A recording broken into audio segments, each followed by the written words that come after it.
নবী করিম সাল্লাল্লাহু আলাইহি সাল্লাম সাহাবীকে পরামর্শ দিয়েছেন, তোমার মা বাবা তুমি যদি তাদের সেবা করো, তাদের খেদমত করো, তাদের শুশ্রূষা করো, তাদের প্রতি ইহসান করো, তাদের যে কোনোভাবে তাদের কল্যাণ সাধন করার চেষ্টা করো এবং তাদের সেবায় নিজেকে নিয়োজিত রাখো, আল্লাহ রাব্বুল আলামিন তোমাকে হজ আদায়কারী ব্যক্তির মতো সওয়াব দান করবেন।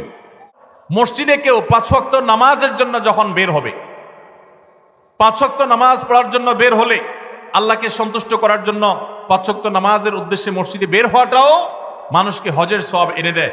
এই সম্পর্কে নবী সাল্লাল্লাহু আলাইহি ওয়াসাল্লামের হাদিস বর্ণিত হয়েছে যে এই ব্যক্তিকে আল্লাহ রাব্বুল আলামিন আজরুহু কাজরিল হাজ্জিল মুহরিম, ইহরাম পরিহিত হজ আদায়কারী হাজী সাহেবের মতো বিনিময় আল্লাহ তাআলা মসজিদে নামাজের উদ্দেশ্যে, ফরজ নামাজের উদ্দেশ্যে যারা যায় তাদেরকে দান করেন।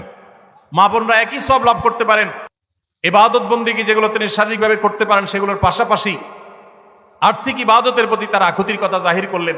নবী করিম সাল্লাল্লাহু আলাইহি সাল্লাম সাহাবীকে পরামর্শ দিয়েছেন, তোমার মা বাবা তুমি যদি তাদের সেবা করো, তাদের খেদমত করো, তাদের শুশ্রূষা করো, তাদের প্রতি ইহসান করো, তাদের যে কোনোভাবে তাদের কল্যাণ সাধন করার চেষ্টা করো এবং তাদের সেবায় নিজেকে নিয়োজিত রাখো, আল্লাহ রাব্বুল আলামিন তোমাকে হজ আদায়কারী ব্যক্তির মতো সওয়াব দান করবেন।